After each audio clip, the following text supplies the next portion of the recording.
सुनील, एक सरल और आगे बढ़ने की सोच रखने वाला लड़का। सुनील, बेटा सुनील कहाँ है? अरे जरा एक गिलास पानी तो दे दो। हाँ माँ, अभी आया। क्या माँ, पानी तेरे सर के पास ही तो रखा है। क्या हो गया है, तबीयत खराब है क्या? अरे नहीं नहीं, वो उठने का मन ही नहीं कर रहा था, तो देखा ही नहीं। वैसे क्या कर रहा है? यहाँ बैठना मेरे पास। माँ पढ़ रहा था। वो क्या है ना, नौकरी में तो वक्त नहीं मिलता, अब ऑफिस से घर आकर ही तो वक्त मिलता है। अच्छा अच्छा ठीक है, पढ़ ले जा बेटा। सुनील पढ़ लिख कर और आगे बढ़ना चाहता था, लेकिन माँ की तबीयत खराब देखकर सोचता है कि शादी ही कर ले। कब तक माँ का ख्याल वो अकेले रख पाएगा? तो एक दिन, माँ ये ममता है, मैंने इससे शादी कर ली है।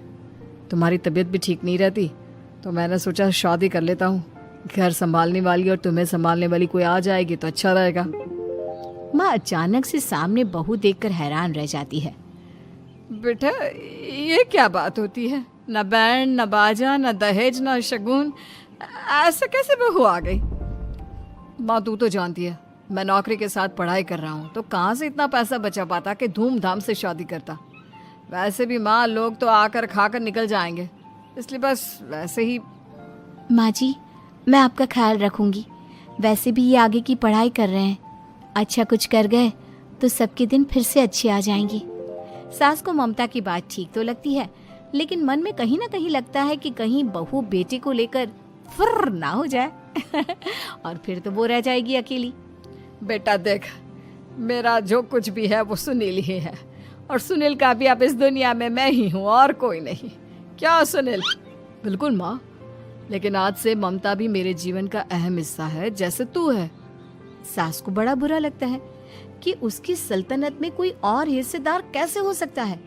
कैसे कोई और उसके 30 साल के बेटे की जिंदगी में अचानक से आकर बराबर का हिस्सेदार बन सकता है। देख बहू, मैं भले थोड़ा बीमार रहती हूँ, लेकिन इसका मतलब यह नहीं कि घर की चीजों में मेरा कंट्रोल खत्म हो गया है। मैं आज भी इस घर की रानी हूँ, समझी? बेटा सोचता है कि ये माँ को अचानक से क्या हो गया। कल तक जो माँ कहती थी कि जिंदगी का कोई भरोसा नहीं, वो अचानक से जंग के मैदान की झांसी की रानी कैसे बन गई? माँ क्या हो गया है? सब ठीक है ना? अचानक कैसी बात कर रही हो? ममता का आज पहला दिन है, स्वागत करो उसका। आसपास की आंटियों को बुलाओ, नई दुल्हन की मुंह दिखाए करवाओ। खैर, सास होने का फर्ज निभाती है और बाद में एक सहेली के साथ बाहर निकल जाती है। क्यों री बताया नहीं कि बेटे का ब्याह कर रही हो? वैसे तो सारा दिन हम ही में घुसी रहती हो। अरे मुझे भी तो अभी पता चला, यूं अचानक सर पर लेकर आ गया। कहता है बहू है माँ तुम्हारी, अब इसको भी इतना ही मैं प्यार करता हूँ जितना तुझे करता हूँ। लो जी, ये क्या बात होगी? क्यों इतना प्यार करता है?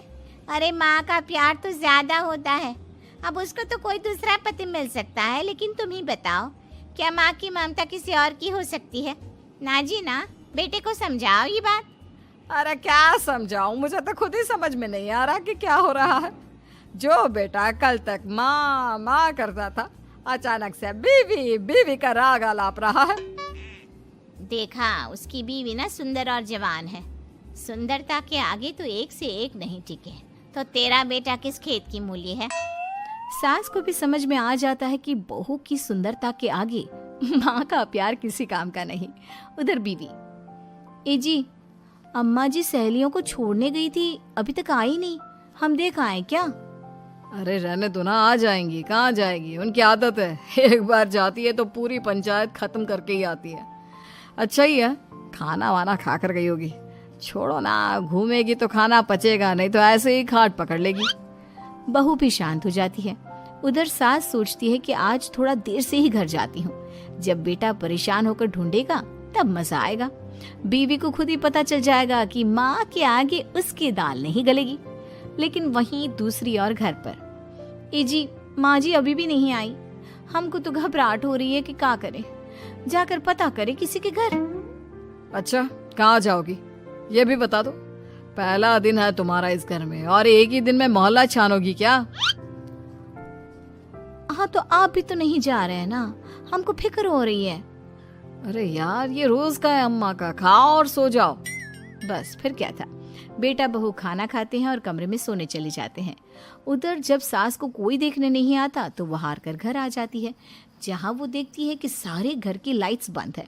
सास को गुस्सा आता है, बहू, ममता बहू कहाँ हो? लेकिन सारे दिन की थकी बहू को ऐसी नींद आती है जैसे किसी ने भांग की गोली खिला दी हो। वो तो नहीं उठती। उठकर आ जाता है बेटा। क्या बात है अम्मा, काहे चिल्ला रही हो? अरे सो जाओ ना, सुबह की थकी है बहू, वो सो रही है। जोर से बोलोगी तो नींद खुल जाएगी उसकी। माँ को गुस्सा आ जाता है। फिलहाल तो सो जाती है, लेकिन मन ही मन ढेर सारा जहर बहू के लिए भरा होता है। सुबह बहू चाय बना रही होती है कि सास धीरे से गैस तेज कर देती है, जिससे चाय का बर्तन जल जाता है। और जैसे ही बहू चाय का बर्तन उठाती है, उसका हाथ जल जाता है। मेरा हाथ जल गया। वो जोर जोर से चिल्लाकर इधर उधर भागती है कि सास थोड़ी देर में उसके हाथ में पानी डाल देती है। हाय रे बहू, क्या कर रही हो? पहली बार रसोई छुई हो क्या? सासू माँ गलती से गैस तेज रह गई थी और बर्तन जल गया, जिससे मेरा हाथ जल गया। हाय रे, कितना गंदा दाग। छी छी छी छी, मुझे तो उल्टी आ रही है तेरा गला हुआ मांस देखकर। तू ना मुझे अभी साथ से खाना मत लगाना। बहू भी खुद का हाथ देखती है तो उसे भी रोना आ जाता है। कुछ दिनों के बाद सास की सहेली आती है, बहू चाय बनाकर लाती है। उसके जाने के बाद सहेली कहती है, बहू की सुंदरता ऐसी है कि कोई भी दीवाना हो जाए। वैसे तेरे बेटे का क्या हाल है? अरे वैसा ही है, बहू के पीछे लट्टू। क्या करूं, कुछ समझ में नहीं आ रहा। मैंने तो बहू के चेहरे पर दिवाली के पटाखे की चक्री फेंक दी, उसका पूरा चेहरा जल गया। अब देखो ना रही सुंदरता, और ना ही अब मेरा बेटा उसे पूछता है। अरे अब तो वो उसे छोड़कर दूसरी भी देखने को बोल गया है मुझे। बहू सारी बात सुन रही होती है। आंटी एक बात बताइए, क्या भरोसा है कि दूसरी सही आए और आपके अनुसार रहे? देखिए आंटी, मेरी सासू माँ को गलत बात सिखाने की जरूरत नहीं है। हमारा परिवार साथ में खुशी से रह रहा है। देख बहू, मेरी सहेली की बेइज्जती ना कर, वही अच्छा रहेगा तेरे लिए, समझी? बहू नहीं मानती है। वो बार बार उनकी सहेली को घर से निकल जाने को कहती है। तभी सास की सहेली पास के चूल्हे से लकड़ी लाकर बहू के चेहरे पर लगा देती है। बहू जोर जोर से रोने लगती है। अरे ये क्या कर दिया? मैंने कहा किया, ये तो तूने किया। तू ही नहीं चाहती थी कि बहू बेटे के साथ रहे, भला मैं क्यों करूंगी? मैं तो चली, निपटो अब। बहू रो रही होती है, दर्द से चिल्ला रही होती है, लेकिन सास उसे डॉक्टर के पास नहीं ले जाती। तभी पति आता है। क्या हो गया ममता?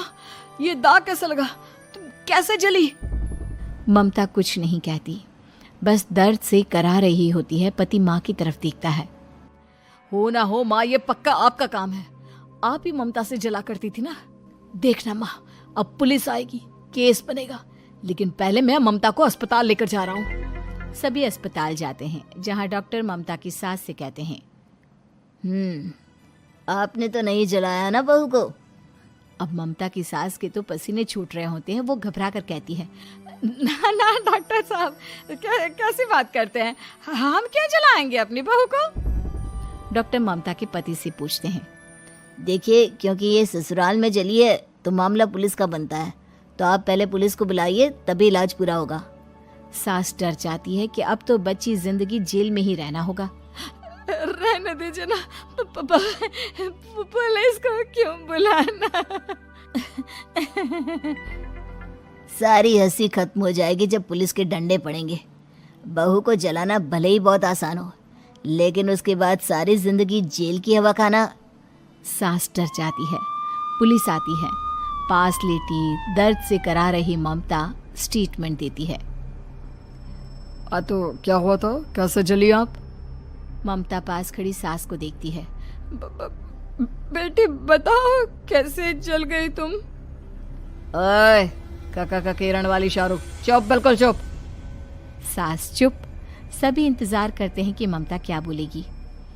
जी मैं खाना बना रही थी, लकड़ी उड़कर मेरे ऊपर गिर गई और मैं जल गई।